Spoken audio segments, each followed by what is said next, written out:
talking about using the U.S. Army against people who disagree with him. Just so you're clear about that, that's you.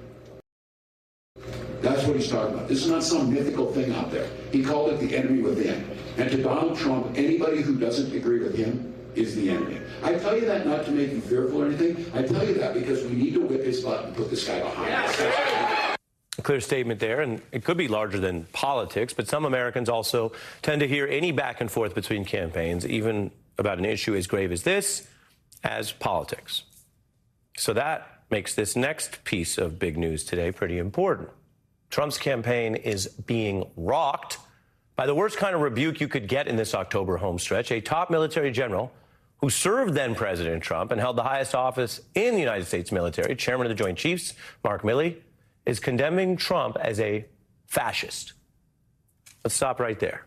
Someone who ascended to the top of the U.S. military, who is traditionally conservative, not in a partisan sense, but in the sense of being a lifelong general, is saying and warning before the election Donald Trump is a fascist.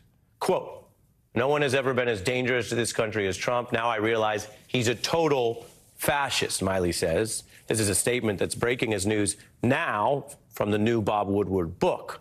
He's the most dangerous person to this country, says the general. Now, the authoritarian tactic of calling citizens enemies is well known. If you study history, it is dark and scary for what often comes with it, because it's used to justify abuse or violence that a society might not otherwise tolerate against its own people. It's an effort to separate us so that our own people are no longer seen as our own people. And it is that simple. Donald Trump has famously called journalists the enemy of the people. He lied about his own loss. He lied about made-up fraud, and then he uses those lies about fraud to threaten lawyers, party donors, elections officials with prison if he wins, vowing to prosecute them for the thing that didn't happen that he lies about. It's not just generals who many Americans may not completely know by name, but who they value. Many Americans value when someone who's been a general, risked life and limb for their country, gives such a rare warning. I can't think of the last time a member of the Joint Chiefs called any politician, let alone someone who was a presidential nominee, a fascist. But other names right now may also echo for what the Harris campaign wants to do. Take a longtime Trump ally and a very famous person, Geraldo Rivera, who's had many stints on TV, I'm sure you know that, including on Fox News, now endorsing Kamala Harris. If you are a Republican, Donald Trump has made a liar of you. Trump stabbed the Constitution in the back, he writes, and also used his platform, this very newsworthy statement, Breaking with Trump, to tell MAGA fans that the Trump big lie about the election will make you a liar. Former President Trump is a sore loser who cannot be trusted to honor the Constitution. That's why I'm voting for Kamala Harris. Again, another name from the center right or the far right or the general conservative military, all of these coming together for Harris. And she is announcing this new interview today with Rivera's old network, Fox News. I mentioned I'd tell you a bit more about this. We checked. It's her first sit-down with Fox News ever. She will talk to Bret Baier on Wednesday. And we are all news competitors here, but I would say that is a newsworthy interview, no way around it. And it continues the Harris media blitz that has shredded the GOP talking points that she doesn't do interviews. You don't have to watch all these. You don't have to watch this show. There's freedom in America. But we put up a couple of these boxes to remind you she's doing traditions like 60 Minutes, which Trump has ducked. She's doing The View. She did Howard Stern to reach a different demographic. She did a new podcast, Call Her Daddy, which if you haven't heard of, I can tell you many other people have, because it has about 10 million listeners, more than Fox News, which she's now doing next week. Meanwhile, Donald Trump is staying in something of his own echo chamber and then projecting, accusing Harris of what he's actually doing, not taking any tough questions. Kamala Harris going to Fox is one more piece of a media blitz that is striking. We will be watching that interview. You may or may not, right? Like I said, people are free to watch or not watch anything they want. But a heck of a lot of people who've heard a heck of a lot of things about Biden and Harris on that network are now going to hear directly from her. Another high-stakes moment in this packed race with 22 days to go. I'm going to bring in Maya Wiley on all of this when we're back in just 90 seconds. If your car's out of warranty, your next breakdown could cost thousands, unless you have Endurance. they covered a $14,000 engine replacement. Just 2 claims saved us over $1,700. I've had 5 claims, and that is $3,500 that I've kept in my pocket. So, who's gonna pay for your next car repair? You or Endurance? Call right now to get $300 off any plan. Call 1-833-440-3910 now. Baby boomer. Generation X. Millennial. Gen Z. Many people went from protest to revolution. I could be dead in a ditch somewhere and my parents wouldn't know. You could not get on the internet and the phone at the same time. What you're going to have from Gen Z are a bunch of activists. I've always loved election nights. Every election night reveals a story about the candidates, about the campaign that we just watched, but it reveals a story about the voters who decided the election, what mattered to them, what didn't matter to them, what they prioritized.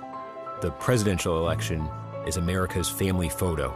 We take one every 4 years, and we can look back over time and we can see who and what the country was and where it was just on the presidential election.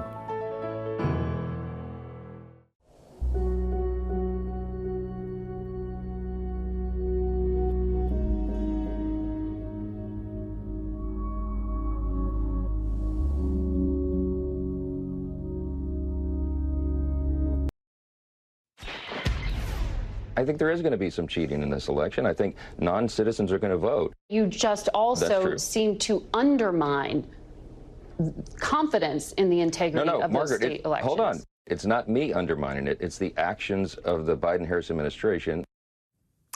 Just a little sampling from the highest-ranking Republican in the House, Speaker of the House Mike Johnson, building on the big lie that Trump has been pushing. We now welcome Maya Wiley, who knows a lot about holding the line on the law and civil rights as the leader of the Leadership Conference on Civil and Human Rights. She also is a former civil prosecutor and relevant in this campaign season, a one-time Democratic candidate in the city of New York. Welcome. Thank you. Good to be with you. Great to have you. I said it's really 2 campaigns. Not in different views of America, but could be on different planets when you look at their closing messages and Harris's outreach, including going on Fox News. Your thoughts? Well, I don't think there's any question that, one, Kamala Harris is spending a lot of time trying to talk directly to the American people through her media appearances. And at the same time, what we're seeing Donald Trump do, as you said in your setup, Ari, is hunker down with his base. But we are definitely seeing a marked increase and concern about his rhetoric. And we should, because, you know, the amount of concern we're seeing around the possibility of political violence, and of course, yesterday we just saw another incident. That no one should condone any form of violence, let alone political violence. But, you know, it's the very rhetoric we're hearing that helps promote it is the concern we have to have. And in our own Civil Rights Monitor poll, which we at the Leadership Conference on Civil and Human Rights just put out, for the first time we had to ask the question about concern about political violence and saw it at 73%. That is a concern. What people are concerned about. That's what people are concerned about. And that's the stakes. Then there's also the mood. I can't recall any election in the Trump era that hasn't had a lot of curveballs and confusion just about what was the state of play. 16 famously surprised people. 20, Biden had a bigger lead even at this point than his final result, but he did handily win. 22, you had claims of a red wave that fizzled. And so it's interesting to see David Plouffe, who's been a veteran of all of this, caution Democrats, some of whom feel like, well, how could you not beat Trump right now? And they are outpolling where Biden was in the summer. He's saying dead heat. Take a listen. Any poll that shows Kamala Harris up 4 to 5 points in one of these 7 states, ignore it. Any point that shows Donald Trump up like that, ignore it.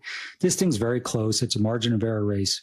But again, I'd rather be us than him because I think we have the ability to get to 49.5 or 50. I'm much more confident about that than Donald Trump, but it's going to be close all the way in. You've been a candidate.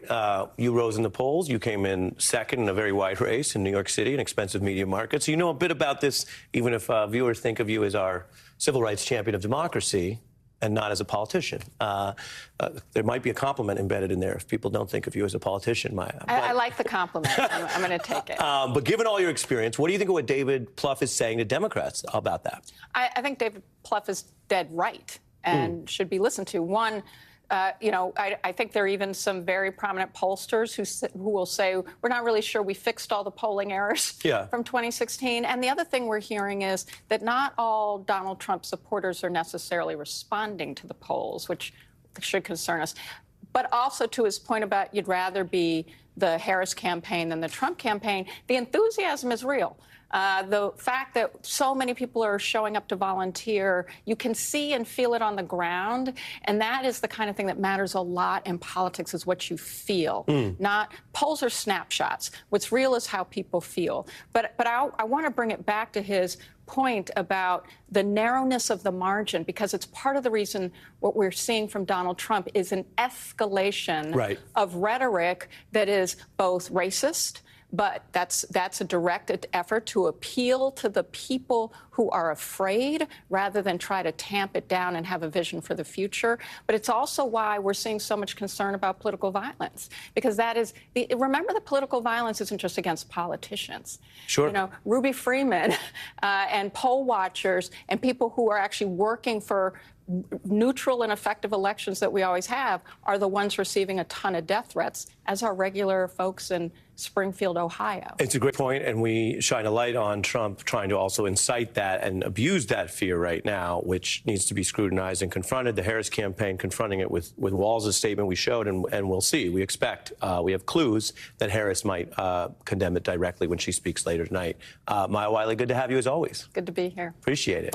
I want to tell folks what's coming up, a special report. I am going to explain the connections between changing positions, billionaire GOP politics, and why you have to fight for truth against not only lies, but also BS. My special report is next.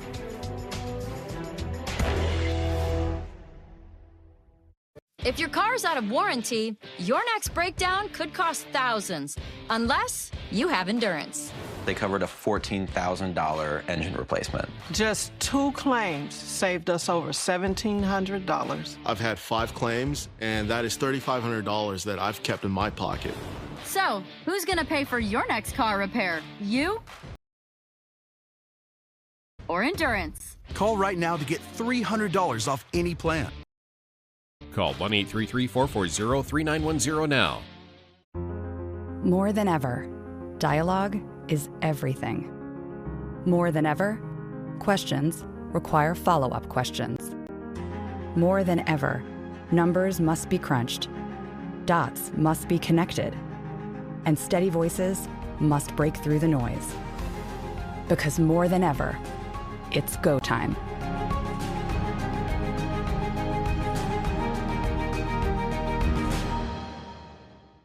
Subscribe to MSNBC Premium on Apple Podcasts. Get early access and ad-free listening to Rachel Maddow's chart-topping series, bonus content, and new episodes of Morning Joe and MSNBC original podcasts ad-free. Subscribe on Apple Podcasts.